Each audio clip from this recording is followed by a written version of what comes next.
everyone, welcome back to my channel.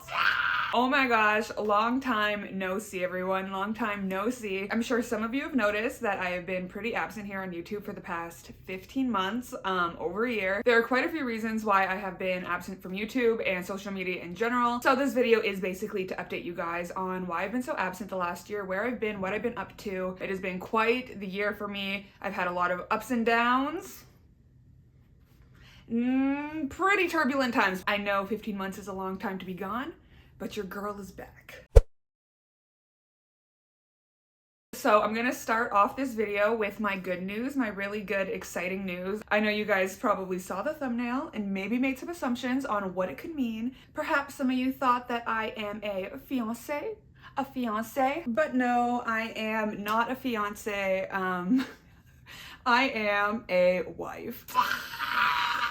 I am very, very, very, very, very excited to share with you all that Zach and I are married. We eloped on Halloween of last year, Halloween of 2022. So he is my husband. That's right. I am a fucking wife. Me, a wife. Like I said, we eloped on Halloween. So it has been a few months since we got married. We've mostly been keeping it to ourselves. Obviously, our family knows, the people close to us have obviously been updated. We did not have a wedding, and we likely will not have a wedding. Zach and I are pretty non-traditional people. A wedding doesn't really interest us. As I'm sure a lot of you guys remember, Zach and I are a long distance couple. So if you don't know anything about our history, we actually met on Instagram. So we met on Instagram in 2017. I stumbled across his profile. I honestly don't remember how, but I know when I found it, he was already following me. So I ended up following him back and sliding into his DMs. Yes, I was the instigator. I know, surprising. I slid into those DMs and the rest is history. So Zach was actually born and raised in Southern California. That's where he is right now. While I was born and raised in Southern Ontario, Canada. So we are from different countries. I'm Canadian, he's American. When I was growing up, I never could have imagined that this would be my life, that I would meet the person I want to spend my life with online. Not only did I meet him online, but he literally lives on the opposite side of the continent. So yeah, I met him on Instagram in 2017. I flew out to meet him in March of 2018. We began dating, and then now, almost 5 years later, we are officially married. Since we are a long distance couple and we are from different countries, I am also excited to share that us getting married was the first step in us finally being able to settle down and live together, and we are filing for Zach's permanent residency here in Canada. So if you didn't know, I'm currently in Toronto. I live in Toronto, and Zach will be moving over here as soon as he can. Immigration takes a while. We're looking at a year, maybe even a year plus wait time for this, but Zach will be coming here to Toronto. He's coming to Toronto. All right, so moving on from my happy news. Yes, I wanted to put that first for you guys because I knew I was gonna put it in the thumbnail. So I was like, let's put that first. But moving on from my happy news and kind of moving on to why I have been gone for so long, what's been going on in my personal life. Heads up, maybe even trigger warning, I am going to be talking about mental health, bad mental health, I should specify, bad mental health, as well as medical trauma. So I am going to be talking about some heavy topics in this video. I want to be as transparent and open as possible, especially when talking about my mental health, because I know mental health conversations can be very difficult for a lot of people. And if I can show someone that, the people they watch, the people they look up to struggles as well, then that's great. That's what I'm gonna do. So if you follow me on Instagram on Jordan Shrinks, off topic, I actually have a new Instagram that I've been using. It's more like lifestyle, fashion, everything like that. So if you are interested in checking out my new Instagram, it is, I'll put it on the screen. Spooky Jordan. All right, sorry, moving on. Like I was saying, if you follow me on Jordan Shrinks, you may remember a post I made in October of 2021 involving my mom. So on October 1st, 2021, my brother and I came home. I was at my parents' house at my hometown. We came home to find my mom completely unresponsive. So we had just seen her about 20 minutes prior. We just ran out to get a few things at the store. So from the time we left, she was awake, talking to us completely normal. To the time we came back, which I think was max 15-20 minutes, she was rendered completely unresponsive. So to understand what happened to my mom recently, I think it's important to kind of go back in time to explain a little bit about her medical history. She has been through a lot of medical trauma in her life. One of the most notable, at least to me, one of the most prominent things I can remember was in 2007. It was either 2007 or 2008. Or 2009. It's hard for me to remember. I was in high school in all those years, so I'm like, So in 2007, my mom had severe pain going down her back, basically in her body. She had very severe pain in her body. She went to the doctor and it was discovered that she had a ruptured aneurysm. So obviously she was rushed into surgery to coil the aneurysm, but the reason why that's important to what happened more recently is because when that happened, it was discovered that she has a condition called moyamoya. There's honestly not a lot of research on this condition. It's relatively new. In fact, after her first accident in 2007, she volunteered herself as a research patient to do a lot of MRIs, CAT scans, so that scientists could actually research what's going on because there's so little information on this condition. To give a quick summary, and I really hope I don't butcher this because I do not know scientific jargon, so I'm gonna really fucking dumb this down. Basically, the way I understand it is that she just has very thin veins in her brain, which means the blood has to pump really hard through the veins in her brain, which led to the aneurysm. So obviously when we found her unresponsive, we acted very quickly. We called 911. I mentioned this on Instagram when I posted about it, but I am so unbelievably grateful for the medical response my mom got in that moment. I have never seen something work so quickly and so efficiently. I swear within 2 minutes of calling 911, we had fire, ambulance, and police at my house taking care of my mom. She was hooked up to all the machines. They were trying to figure out what was wrong with her. Not only that, but after she was rushed to our local hospital, they arranged very quickly for her to be airlifted to St. Michael's in Toronto. So my family, we are so grateful for how quickly people moved to give her the best possible chance of survival. So when she got to St. Michael's, we were finally able to be updated. And basically what happened is she had another ruptured aneurysm. She had two active aneurysms. One ruptured, one not. The ruptured aneurysm led to a brain bleed or a brain hemorrhage, which then led to a stroke. They had to coil both the aneurysms and they had to actually cut out a piece of her skull to leave room for her brain to swell, because after all this trauma, obviously after going in for a surgery, her brain is going to swell just like any other body part. So she actually had a big chunk of her skull removed, which yes meant there was a huge concave divot. It was a very turbulent process. We're talking about very serious surgery and very serious recovery. She was in the ICU for about a month, I think, after her surgery, and each day brought something different. Some days she would wake up and it would be completely normal and she would be able to speak and talk and move her body. Basically just a lot of ups and downs while she was in the ICU, which obviously had a toll on all of our mental health, all of my family's mental health. When she first got to the hospital, it honestly was not looking very good. Like I said, if you've been through something like this before, you probably know doctors do not want to tell you much. They're very vague. Most of the time, they don't know either what the outcome's gonna be. So it was a lot of, you know, we're just hoping that she's gonna survive this surgery. We're just hoping she's gonna wake up after this surgery. And basically there was just a lot of uncertainty surrounding her recovery, if she was gonna recover, if she was even gonna wake up. But it fills me with so much happiness and gratitude to be able to let you guys know that she has made a full recovery. Sorry.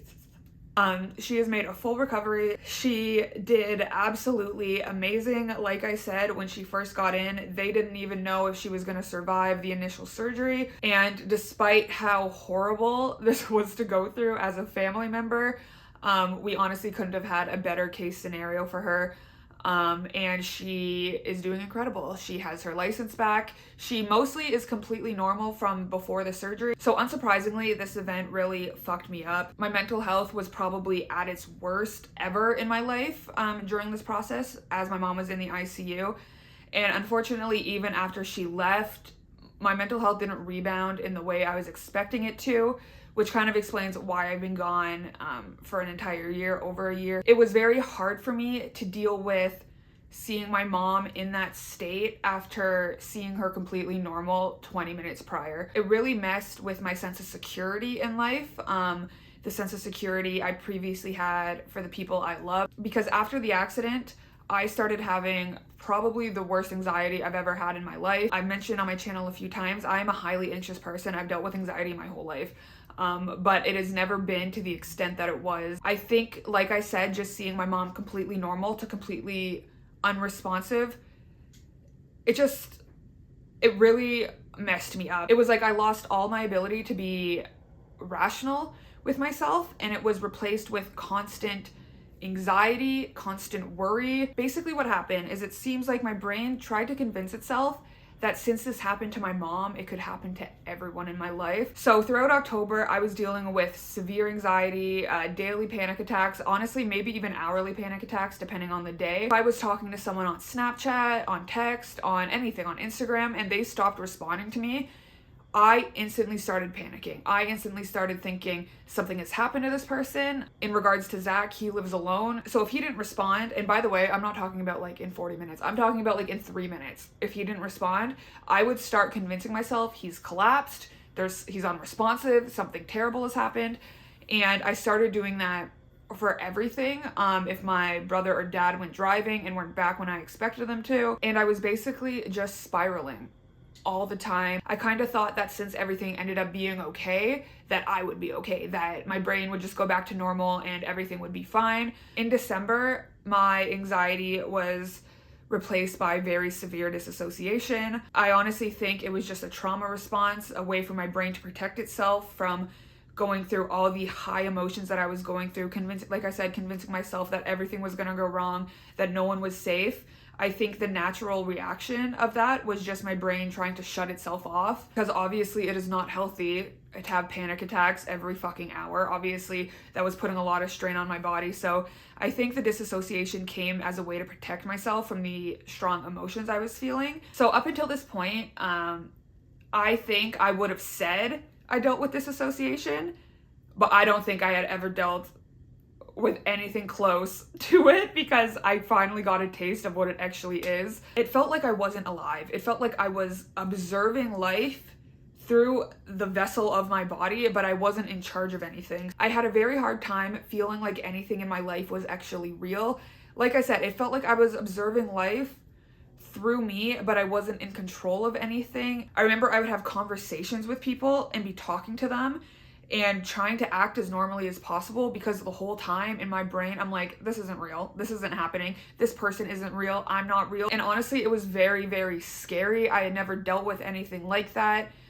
In December 2021, after my mom was stable and home, Zach and we actually went to New York City, and I was looking forward to it, to have, I guess, a little bit of normalcy back in my life. But I just remember the entire time I was there, I can't even remember half of it, honestly, because the whole time I was there, I was convincing myself I wasn't there. I remember standing in Times Square and looking at the buildings and telling myself that all of this was just an illusion to trick me into thinking it's real. Like, at some points I felt like I was losing my fucking mind, and it was very scary. One of the worst instances that occurred, I was actually looking in a mirror when I started feeling so uneasy and so scared, because as I was looking at my reflection, I did not recognize myself. I was staring at myself and I knew I was looking in a mirror and I knew it was my reflection, but I did not know who that was. And I remember being so afraid, because I was genuinely convinced my reflection was gonna move, because I was like,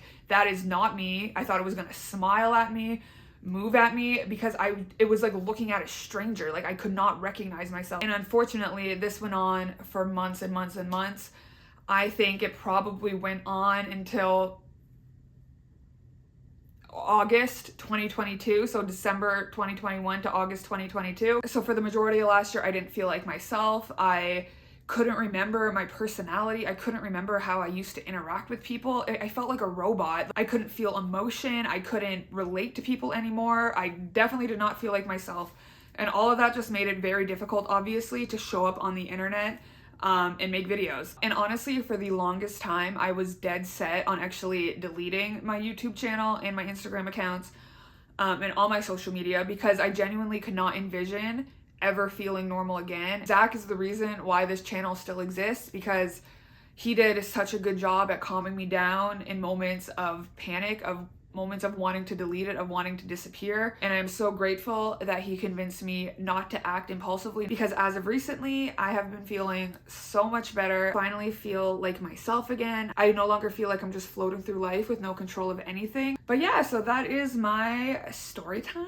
That is my explanation as to where I have been the last year. I'm so grateful for everyone who reached out to me over the past year or the past 15 months, asking if I'm okay, asking if my mom's okay. It is so nice to know that there are so many people out there rooting for me and my family. In terms of this channel and where I think it's gonna go in the future, I honestly don't know. I do want to come back to YouTube, so expect more videos from me. I'm not going to commit to any schedule or like an upload schedule. I mean, like 2 times a week, 1 time a week. I'm not going to do that at this point because I am afraid I will end up disappointing people when I don't stick to it. But I am excited to be back. So I do plan on uploading more content.